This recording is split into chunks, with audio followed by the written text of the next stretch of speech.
Les chants ont résonné dans Rome pendant les 6 jours de la 35e rencontre européenne de Thésée du 28 décembre au 2 janvier. C'est la 4e fois que ce rassemblement écuménique se déroule au cœur de l'Église universelle. Fondus dans la foule des touristes, 32 000 jeunes de 17 à 35 ans se sont retrouvés pour dégager les sources de la confiance en Dieu. Un pèlerinage dans le contexte d'une Europe en crise. Je pense que les difficultés matérielles éveillent des questions plus profondes. Quelle est la valeur de ma vie ? Quel est le sens de ma vie? Est-ce qu'il est possible de m'engager pour toute la vie sur un chemin? Beaucoup de jeunes font des études et ne savent pas du tout vers quoi ça va déboucher.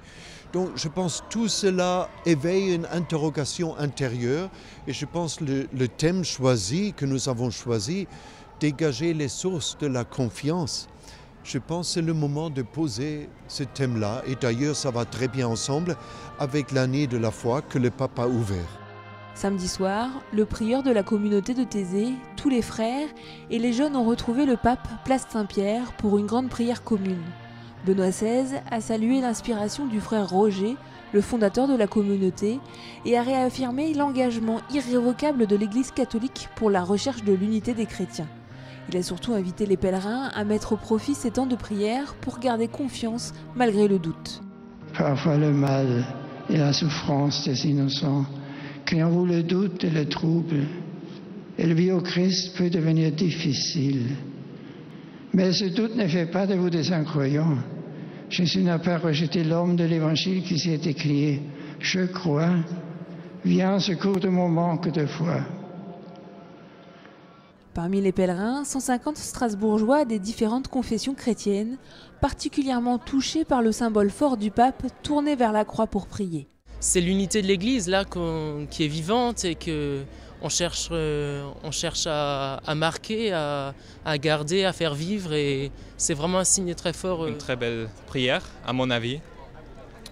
Oui, surtout pour moi, comme protestant qui n'a pas trop l'habitude de la tradition catholique, mais de toute façon c'était une prière écuménique avec le pape, et avant je me suis demandé mais comment est-ce qu'ils feront cette prière ensemble avec lui, est-ce que ça sera quelque chose de catholique avec les autres ou plutôt écuménique avec le pape, et moi j'ai très bien aimé comment ils ont fait tout ça. À Strasbourg, le groupe de prière de Thésée est dynamique et attire des jeunes.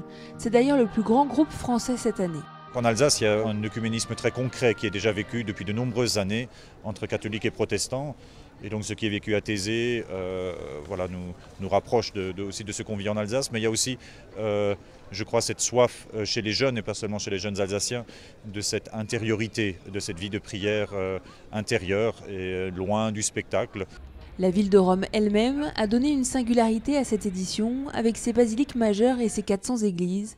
Contrairement aux années précédentes où les prières communes se vivaient toujours dans le même grand hall, cette fois les jeunes ont pèleriné d'édifice en édifice au gré des différents temps de prière. À cause de son histoire, c'est une ville de la foi, une ville de la culture. Je crois que ça donne une impression de catholicité, d'universalité de l'Église. Il y a beaucoup de décors. Moi j'ai l'habitude des lieux très sobres. Étant réformé, on a des églises blancs, il y a vraiment très sobre, et donc des fois c'est vrai que dans les prières, les moments de silence, j'ai un peu de mal à me concentrer. Le groupe des Alsaciens manifeste une véritable soif de vie intérieure. Certains tâtonnent et cherchent la porte d'entrée dans la foi, d'autres font l'expérience d'une relation personnelle avec le Christ. Je ne suis pas pratiquante, croyante, je ne sais pas. Donc je suis là, c'est plus un point d'interrogation pour moi. S'il n'y avait pas Thésée, je ne suis pas sûre que j'irais de moi-même dans une église, me poser et assister à une messe complète. Parce qu'il y a certaines parties de la messe où j'ai un peu de mal, comme la communion, l'Eucharistie, tout ça. Par contre, c'est un plaisir d'être justement dans un lieu de culte et d'entendre les chants de Thésée chantés par tout le monde à l'unisson. Et c'est quelque chose d'apaisant. Se recueillir sur la croix, c'est vraiment, voilà, quand on pose son front sur la croix, c'est vraiment, je remets ma vie entre les mains du Christ, et voilà, que lui me guide. De se retrouver tous ensemble, on sent aussi l'atmosphère de tous les gens qui se retrouvent dans ces églises, qui prient ensemble, et je pense que justement c'est le socle un petit peu des rencontres. Les Strasbourgeois, comme les milliers d'autres jeunes, étaient en effet invités à développer un autre principe fondateur de l'événement, la rencontre et le partage. Notamment à travers les carrefours, mais aussi en famille d'accueil. Plus difficile à trouver que les fois précédentes, ces dernières ont tout de même été plusieurs milliers à ouvrir leurs portes. Eric et Michel ont bénéficié de la générosité de Raphaël. Donc là, il est en train d'allumer l'ordinateur et on va aller sur Google pour faire la traduction et comme ça on peut se parler. Sono molto contento di fare un'azione buona, capisci? Un'azione buona per... Sono felice di aver accolto voi. Une difficulté de langage qui n'a pas empêché certains de participer à l'animation de la messe. Le groupe libanais de choristes venu du collège Notre-Dame de Jamour s'est vu confier les chants, véritable signature de l'esprit de Thésée. Chanter des chants religieux, je trouve que c'est une des façons, mais pour moi c'est la meilleure façon pour se connecter avec le Seigneur. Ça m'a permis d'aider les autres à prier. Donc ça c'était quelque chose de très beau parce que ça m'a appris à me donner. Pas facile pourtant de partager la vie des paroisses d'accueil de la périphérie romaine. Magali, Hortense, Marion, comme tous les autres pèlerins, ont passé beaucoup de temps dans le cœur de Rome.